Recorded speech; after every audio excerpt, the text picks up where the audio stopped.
बिस्मिल्लाहिर्रहमानिर्रहीम। अस्सलाम वालेकुम जी, मैं नजमुल हसन बाजवा हूँ। आपको हमारे फेसबुक पेज और यूट्यूब चैनल पर खुश आमदेद।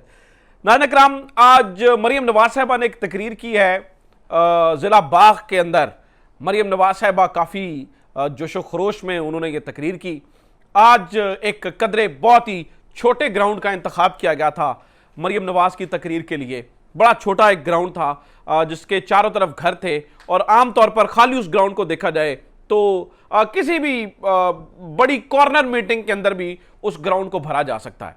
ऐसी एक बड़ी कॉर्नर मीटिंग वाली जगह पे मरीम नवाज साहिबा का जो है ना वो जलसा रखा गया था। लेकिन अफसोस है कि जब तक मरीम नवाज साहिबा ने तकरीर शुरू नहीं की, सुना जब तकरीर वो थोड़ा लेट हो गया, मरीम साहिबा बंदे इकट्ठे नहीं हो रहे थे, अवाम काइंड ऑफ बायकॉट की सूरत हाल इख्तियार किए हुए हैं और लोग जो है ना वो उस तरह से आ नहीं रहे थे।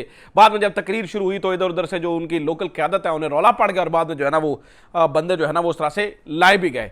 तो मरीम नवाज साहिबा का आज का ये शो इंतहाई फ्लॉप तरीन, इंतहाई बोरिंग शो जिसे कहा जा सकता है। मरीम नवाज साहिबा की जो है ना वो गरज बरस भी नजर नहीं आई और आज मरीम साहिबा को ये अंदाजा हो गया होगा कि लोग अवाम इमरान खान से कितनी मोहब्बत करते हैं। नंबर वन, इस बारे हमने डिस्कस करना है। दूसरा, आज जनरल बाजवा की एक वीडियो भी वायरल हुई है, उसके ऊपर भी बहुत सारी बातें हो रही हैं, उसके ऊपर भी दो चार चीज़ें जो है ना वो डिस्कस करनी है। और इसके अलावा इमरान रियाज के बारे में भी कुछ चीज़ें पता चली हैं। एक ऑपरेशन प्लान किया जा रहा है, उसके बारे में कुछ बताना है। और फिर पीटीआई क्यों नहीं इस वक्त तक, अभी पीटीआई किस तरह से वापस रिकवर कर रही है, इसके बारे में कुछ बताना है। तो तीन चार चीज़ें हैं। सबसे पहले मरीम नवाज के इस फ्लॉप शो से शुरू करते हैं। नाज़रीन इकराम, ये तकरीर 4:26 पर शुरू हुई और 4:51 तक जारी रही। यानी कि तकरीर का जो टोटल वक्त था वो 25 मिनट था। 4:26 पर शुरू हुई और 4:51 तक पाकिस्तानी टाइम के मुताबिक जो है वो ये जारी रही। तकरीर का कुल वक्त मिलाकर 25 मिनट था। इस 25 मिनट की तकरीर के अंदर पार्टी तराने भी थे, कुछ देर के लिए रुके भी, नगमे भी शामिल थे। यानी कि आप 5 मिनट उसके भी आप एक्स्ट्रा निकालें तो कुल मिलाकर ये 20 मिनट की तकरीर थी। अब आप ये पूछिए कि इतनी लंबी लंबी तकरीरें करने वाली मरीम नवाज की तकरीर सिर्फ इतनी छोटी क्यों थी?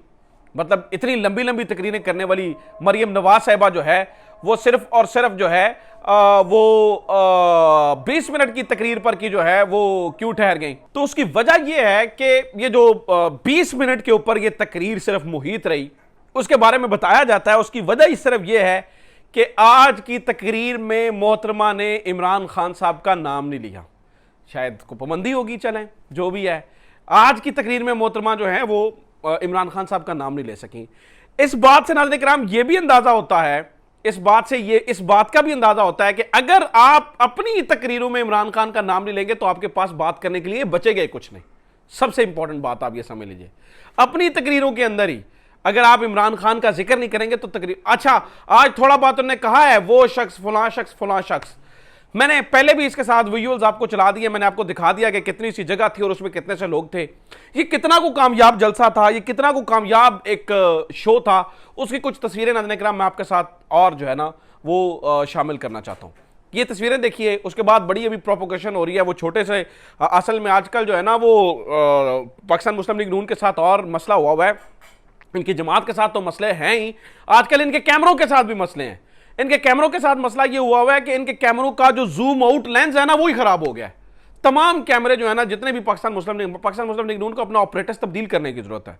जितने वो जूम आउट करने वाले लेंस हैं वो सारे खराब हैं। अपने जलसों की जो असल हकीकी मानों में जलसियां होती हैं छोटी छोटी जलसियों की छोटी छोटी कॉर्नर मीटिंग्स की तस्वीरें जो है ना वो जूम इन करके लगाते हैं, पता लगता है कि अवाम का शायद जमे गफीर था, पता नहीं क्या हो गया। हुजूर, मैं ये सिर्फ जानना चाहता हूं, मैं एक चीज सोचता हूं, देखिए किसी भी जमात के जलसे के अंदर लोग क्यों आते हैं? सबसे बड़ा हमारा सवाल ये होना चाहिए कि क्यों आते हैं। कोई बयानिया होता है तो पाकिस्तान मुस्लिम लीग नून के पास क्या बयानिया है? महंगाई के खिलाफ आते हैं तो महंगाई करने वाले ये हैं, गवर्नमेंट की मुखालिफ आते हैं तो गवर्नमेंट है ये इनकी, गवर्नमेंट की सपोर्ट में आते हैं तो गवर्नमेंट की सपोर्ट, ऐसी गवर्नमेंट की सपोर्ट की जा सकती है। सो लिहाजा वो जलसों के अंदर वो लोग नहीं आ रहे हैं, अवाम नहीं है, अवाम उस तरह से जो है ना वो पार्टिसिपेट ही नहीं कर रही है। So this is really happening right now. तो मरीम नवाज साहिबा का जो आज का जलसा था वो तो एक फ्लॉप तरीन जलसा रहा, इनको बड़ी तादाद के अंदर जो है ना वो लोग उसके अंदर शामिल नहीं हो सके।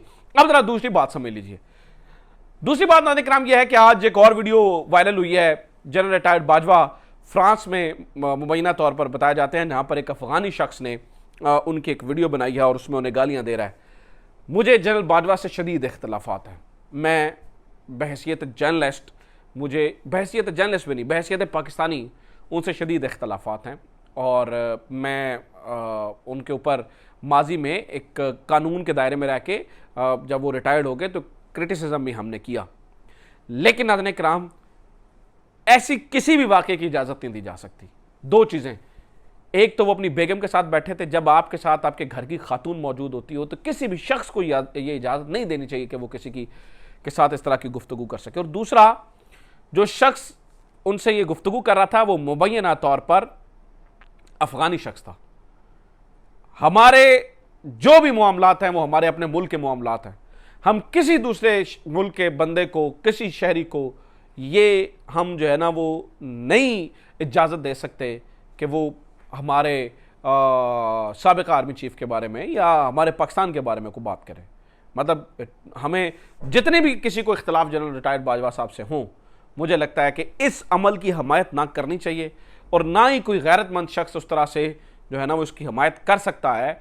उसकी वजह यह है कि उनकी बीवी साथ बैठी थी और वैसे भी कोई गैर मुल्की क्यों हमारे मुल्क के बारे में बात करे। हमारे अपने 100 डिफरेंसेस हैं, अपने 100 मामलात हैं, अपनी 100 चीज़ें हैं, लेकिन हम किसी और को जो है वो इसकी इजाज़त इस तरह से जो है वो नहीं दे सकते हैं। मैं तो उसको कंडेम करना। लेकिन एक इस पूरी मामले के अंदर, इस पूरी वीडियो के अंदर मुझे एक चीज़ अच्छी लगी। जनरल रिटायर्ड बाजवा साहब, एक तस्वीर वायरल हुई, जनरल रिटायर्ड बाजवा साहब अपनी बीवी के बैग पकड़े हुए हैं। तो ये मुझे अच्छा लगा। आप कितने भी बड़े अफसर हो ना, आपके ऊपर एक अफसर रहता ही है इन अ लाइटर मूड, तो एक अफसर जो है वो ऊपर रहता ही है। ये एक बहरहाल लाइटर मूड एक जो है ना वो बात सामने आई। खैर, तीसरी बात नाम इमरान रियाज के बारे में मैंने आपको बताना था। इमरान रियाज के बारे में खबरें ये आ रही हैं कि एक वर्किंग ग्रुप जो मैंने आपको पहले बताया था तश्कील दिया गया है और अब ऑपरेशंस किए जा रहे हैं। इन ऑपरेशंस के बारे में ख्याल किया जा रहा है कि शायद इमरान खान को शायद किसी ऐसे ऑपरेशन के अंदर ऑपरेशन करके बाज़याब करवा लिया जाए। मैं कहता हूँ व्हाट्सएवर जो भी मसला है, जो भी मामला किसी भी तरीके से, वो यहाँ पर थे, वो वहाँ पर थे, वो किसी के पास भी थे, इमरान रियाज घर आ जाते हैं तो मुझे लगता है सारी बातें वहीं पर ख़त्म हो जानी चाहिए। इमरान रियाज का घर आना इस वक्त मैटर करता है। बिलीव कीजिए, उनके घर वाले कितने परेशान हैं वो मुझे पता है, बड़े अच्छे से मैं जानता हूँ। उनकी फैमिली कितनी परेशान है मुझे बड़े अच्छे तरीके से अंदाज़ा है। तो इमरान रियाज का घर आ जाना जो है ना वो बड़ी बात जो है वो इसके अंदर जो है ना वो हम कंसिडर करेंगे। तो ये 2-3 चीज़ें थी आज आपके साथ शेयर करने के लिए। एक बात आज अगेन आखिर में मैं वीडियो को कहना चाहूँगा, मरीम नवाज साहबा को समझ आ गई होगी कि लोग इमरान खान से मोहब्बत करते हैं और इस वक्त जो सियासत है पाकिस्तान में वो 2 तरह की हो सकती है, या प्रो इमरान या एंटी इमरान। 2 ही चीज़ें हैं। आप सियासत से इमरान को निकाल देंगे तो पीछे सियासत की सीन भी नहीं बचेगी पाकिस्तान के अंदर। सियासत का महवर इमरान खान है। आप उसके मुखालिफ बात करें या आप उसके हक में बात करनी, सियासत का महवर इस वक्त इमरान खान है। लिहाजा ये बात आज मरीम नवाज साहबा को बड़े अच्छे से जो है वो समझ आ गई होगी। आगे चल के लोग मजीद बायकॉट करेंगे तो शायद मजीद अच्छे तरीके से समझ आ जाए। अपना ख्याल रखिए। खुदा हाफिज़। पाकिस्तान जिंदाबाद।